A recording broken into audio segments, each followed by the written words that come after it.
പ്രിയപ്പെട്ട മുസ്ലിം സമുദായമേ, ഈ ലോകത്തിന് എല്ലാം അല്ലാഹു തന്നിട്ടുണ്ട് ചെറുപ്പക്കാരാ. ഈ മുസ്ലിം സമുദായത്തിനും എല്ലാമുണ്ട് പ്രിയപ്പെട്ടവരെ.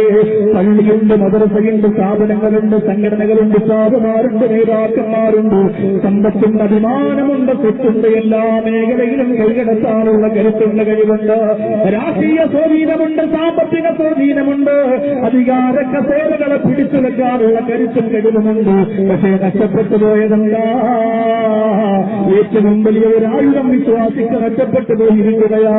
ആയിരക്കണക്കാറ് ശത്രുക്കളെ കൊന്നെടുക്കാൻ ബോംബുണ്ടാക്കിക്കൊണ്ടിരിക്കുന്ന ആയുധമല്ല, പള്ളികൾ പൊളിച്ചവർക്കെതിരെ നിസൈത് കാണിച്ചു വരുത്തുന്ന ആയുധത്തിന്റെ കരയല്ല.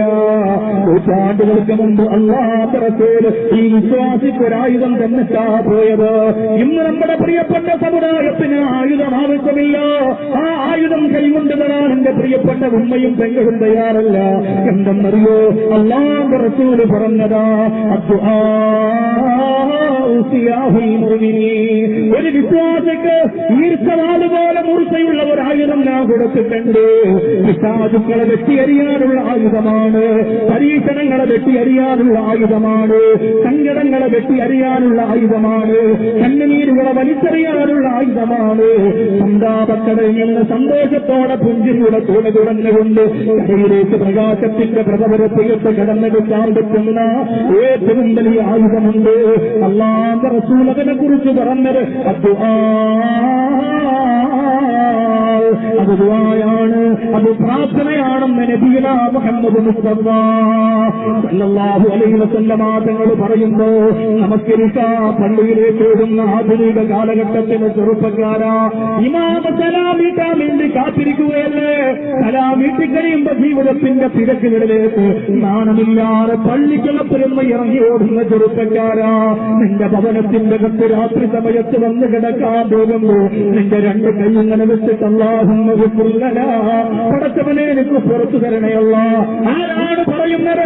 ആരാണ് പറയുന്നത്? തൃശൂർ ജില്ലയുടെ ബ്രഹ്മകുളത്തിന്റെ പരിസരത്തിന് നാളെ കൊട്ടാരങ്ങളൊന്നുമില്ലാത്ത ഒരു കാലഘട്ടമുണ്ടായിരുന്നു. ഇതുപോലെ വിലപിടിപ്പുള്ള വാഹനങ്ങളില്ലാത്ത കാലഘട്ടമുണ്ടായിരുന്നു. ഇതുപോലെ സുഭിക്ഷമായ ഭക്ഷണം കഴിക്കാൻ നിവൃത്തിയില്ലാത്ത കാലഘട്ടമുണ്ടായിരുന്നു.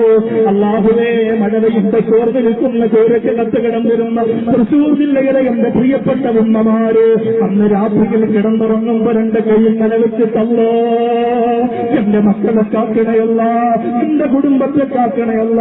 അന്നെന്ത് രസമായിരുന്ന ഉമ്മത്തേറെ നമ്മുടെ ജീവിതമെന്നറിയോ, അന്നെന്ത് സുഖമായിരുന്ന നമ്മുടെ ജീവിതമെന്നറിയോ. ആരുമിന്റെ സമയമാകുമ്പോ നമ്മുടെ വീട്ടിലെ പ്രിയപ്പെട്ട കുരുന്നുകളോട് ഒരു ഉമ്മയും പറഞ്ഞു കൊടുക്കാതെ കൈകാലകടയിൽ വന്നിട്ട് ആ പ്രിയപ്പെട്ട മക്കളെ വീടിന്റെ ഉമ്മറത്തിരുന്നിട്ട് സല്ലല്ലാഹു അലാ മുഹമ്മദ് ആ സ്വലാത്ത് വെല്ലിയിരുന്ന മാധുര്യത്തിന്റെ ഒരു മനോഹരമായ കാലഘട്ടത്തിലേക്ക് മടങ്ങിപ്പോകാം. സമ്പന്നതയുടെ ആഡംബരത്തിന്റെ ന്യൂ ജനറേഷന്റെ മോഡലിന്റെ സൗഭാഗ്യത്തിന്റെ സന്തോഷത്തിന്റെ ആനന്ദത്തിന്റെ ആറാട്ടത്തിൽ കിടന്നു തുള്ളിക്കളിക്കുന്ന എന്റെ പ്രിയപ്പെട്ട സമുദായമേ, ആ ഒരു സന്തോഷകരമായ കാലഘട്ടത്തിലേക്ക് മടങ്ങിപ്പോകാം. ഇനി എന്നാണ് നിങ്ങൾക്ക് കഴിയുക? നിങ്ങൾ വെറുതെ ദുആ ചെയ്യണ്ട, നിങ്ങൾ വെറുതെ പടച്ചവനോട് പ്രാർത്ഥിക്കണ്ട. അല്ലാഹു പറഞ്ഞതെന്താ? നിങ്ങൾ എനിക്ക് വേണ്ടി നിങ്ങൾ എന്നോട് ദുആ ചെയ്തു കൊള്ളുക, നിങ്ങൾക്ക് ഞാൻ മറുപടി